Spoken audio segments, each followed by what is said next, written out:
is Doctor Who's 58th birthday. It's the greatest show in the galaxy, and to celebrate, I've got to do an annual video. So what I'll be doing is going through every year as a Doctor Who fan, from 2016, when I started becoming a Doctor Who fan, to now in 2021, going through the good, the bad, and I guess the ugly as well. Let's get to it. 2016. So prior to this, I had a couple of indications of what Doctor Who was. I'd heard it a couple of times, like what Sonic Screwdriver was and what the Daleks were, but 2016 was when I probably found out about Doctor Who, thanks to the LEGO Dimensions video game. That's how I found out. It was basically a LEGO game with all different franchises, like Back to the Future, Lord of the Rings, DC Comics, and Doctor Who was a relatively big part of it. And the first bit of merchandise that I got, technically for Doctor Who, was one of the extension packs they made, which was a Cyberman minifigure and a little Dalek build. This is the first bit of Doctor Who merchandise that I got. Throughout 2016, I got a few other little bits of merchandise, such as the Lego Doctor Who set and also a Dalek Funko. I remember getting. I got a few Funkos actually quite early on as a Doctor Who fan. But I wanted to actually know what Doctor Who was, and when looking on YouTube one day, I found part 2 of Attack of the Cybermen, making that my first Doctor Who story. And from there, I went out and saw some other episodes. Genesis of the Daleks was one, Earthshock, The Parting of the Ways, Day of the Doctor, among a few others, up until the Christmas special, The Return of Dr. Mysterio of that year. And then after Christmas came and went, and a few more Doctor Who presents in the bag, this prepared me for my journey as a Whovian. 2017. Now, 2017, I'd say, was the best year for me as a Doctor Who fan. I was just taking absolutely everything in, and I absolutely loved it. Every bit of it. Obviously, in 2017, you had Series 10, one of the absolute best series of all time. I will not have any comment on that. I loved it then. I love it arguably more now. I just thought it was absolute. I just think it's brilliant. But as well as that, I was getting into the classic series, like pre the Capaldi, so like all the older stories. I was getting all the merchandise, like with the Sonic Screwdrivers and the Doctor action figures. I was getting into Big Finish. I was buying it all. I was getting the books and Doctor Who magazine, and I was, getting involved in all the different, the new news that was coming out. So like Peter Capaldi announced he was leaving. Stuff about Series 10. The Ice Warriors coming back, the Monks, the Daleks, the Mondasian Cybermen, John Sim. That whole thing where it's like it was like a massive kind of spoiler thing. All the different bits of Series 10 news. Obviously, there was Jodie Whittaker announced as the first female Doctor. There was the Shada animation. There was, obviously, near the end of the year, there was news about the upcoming era, with, Series 11, a couple of, like, filming leaks, and the companions being announced and whatnot. 2017, around October time, also marked my first ever Comic-Con. It was the Coventry Comic-Con, where I met Sylvester McCoy, Sophie Aldred, Katie Manning, and they were all absolutely brilliant, and it was just such a really good experience. It really kind of like sort of boosted my confidence, because it was just like, talking to them, it didn't feel awkward. I was, very at ease, and it was a very natural, and it was just a nice environment. And 2017 was probably the best year I've been as a Doctor Who fan, the happiest I've been as a Who fan, because it was just, I was discovering it all, and it was just incredible, discovering all different aspects of it, not just the actual show. There was obviously the merchandise, discovering the different YouTube channels that I would go on to be fans of. I'll never forget it, ever. 2018.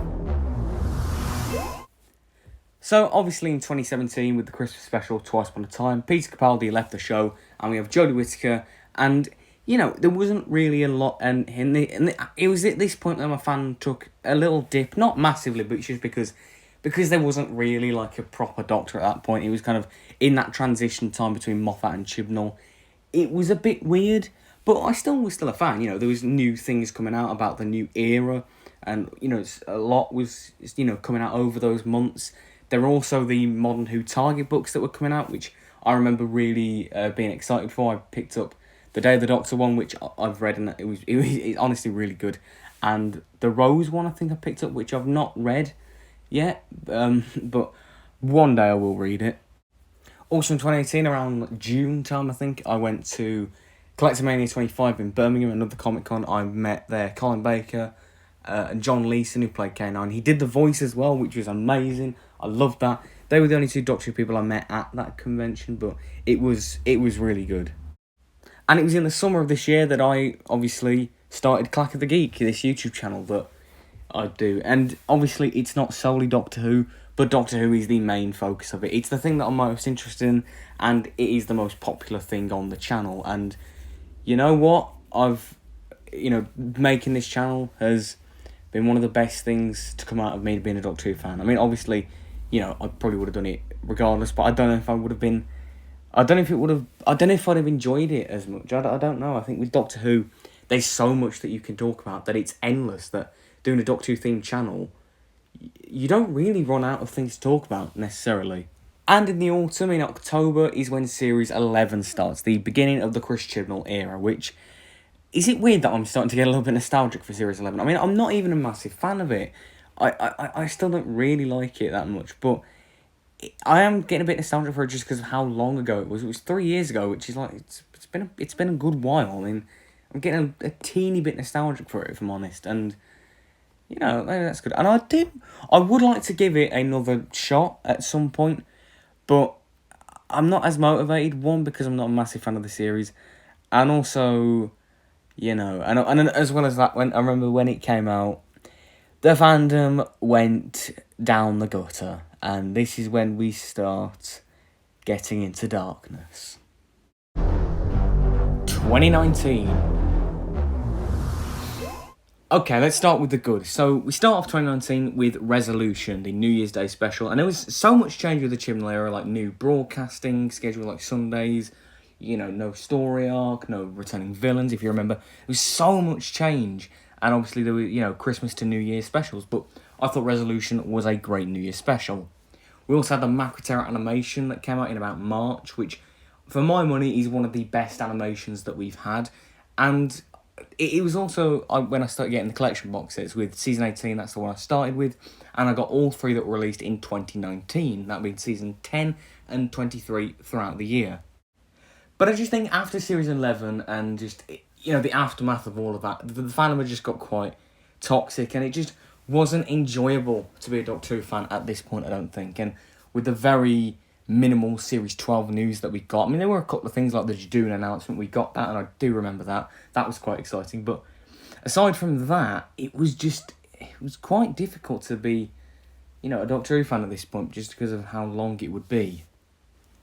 But every cloud has a silver lining, and as I went on this journey of self-discovery, of not worrying what other people thought, and just focus on me enjoying Doctor Who, that's kind of what I did for the second half of 2019. I was finishing off a lot of Modern Who. I was watching the stuff that I hadn't seen before, so like Series 1 to 9, and whilst I didn't finish it in 2019, I came very damn close, and, my passion just started to grow and grow again.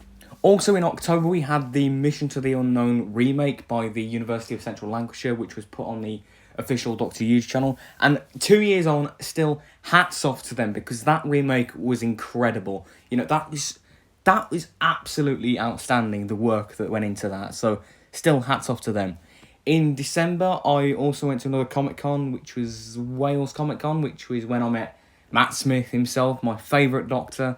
And as well as this time, we had the Series 12 marketing and promotion and news pumping out. And we were all ready for 2020. How naive we were. 2020. Now, 2020 was 2020. I don't really need to explain why it sucked. But in other ways, it was a brilliant year. And for Doctor Who, in my opinion, for me as a Doctor Who fan, it was a brilliant year. So we start off the year with Series 12, which has never really happened before. We've never had a year properly start with a series. But, I had a lot of fun with Series 12. It's not the best series ever, but you know what? I had fun with it, and I can't take that away from it. Now, I can't find the pictures for this, but there was a little mini convention that I went to about February, and I met a couple of Doctor actors there. It's the last convention. Well, it wasn't really a Comic-Con, it was just it was very small.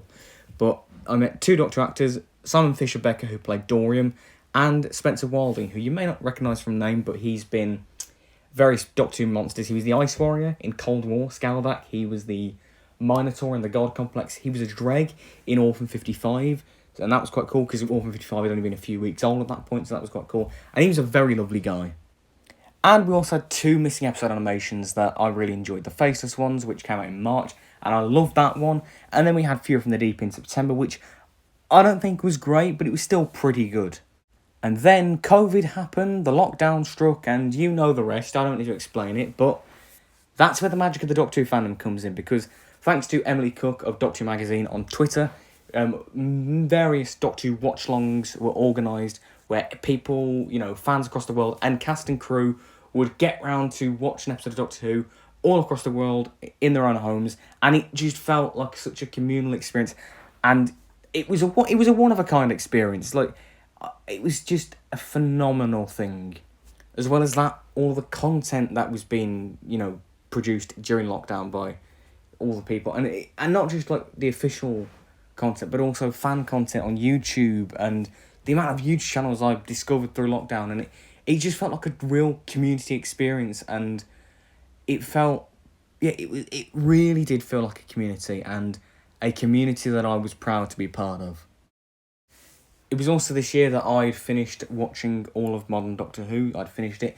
And look, this year is one of the best, in my experience, as a fan. Because no matter what people's opinions are, and, it could have been so easy for the fandom to just be completely toxic with the whole Timeless Child controversies and whatnot. And while there was controversy, it felt like in lockdown, we were all... It was like, yes, we disagree about things, but let's not argue and bicker, but enjoy what we enjoy.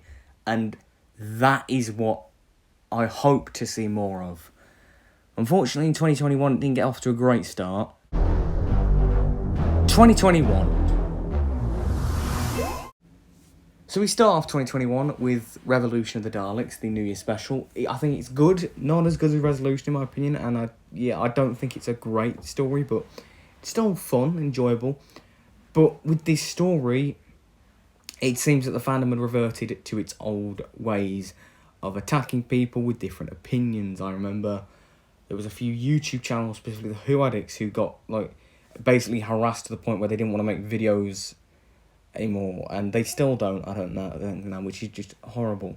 John Bishop, when he was announced at the end of Revolution of the Daleks, he got some crap.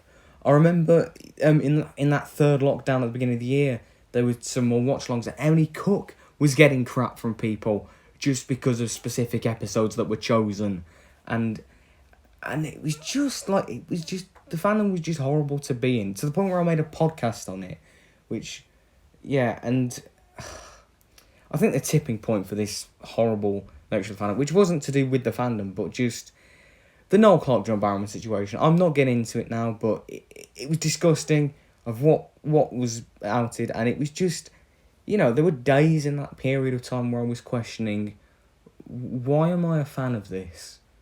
Why am I a fan of this still? But things did get better. So in the year, we also had 2 missing episode animation. We had Evil of the Daleks, which obviously you know my thoughts on. I absolutely adore it. It's my favourite missing episode animation. And just recently, Galaxy 4 came out. I'm still yet to watch it, but I do have it on DVD, so that is something. I've also been lucky this year, despite COVID, to visit some Doctor Who locations. So obviously, I went to Cardiff Bay, which you can check out my documentary from Cardiff with Love. Probably my best video I've made, in my opinion. I think, and Cardiff was absolutely wonderful to visit again. But yeah, I visited Cardiff. I also visited Portmeirion, which is where they filmed the Mask of Mandragora, the Tom Baker story. And I also visited Bliss-Till, which is where they filmed the Mark of the Rani, the Colin Baker story. We also had some news on Doctor Series 13, aka Flux. All the, different cast and monsters and storylines and whatnot.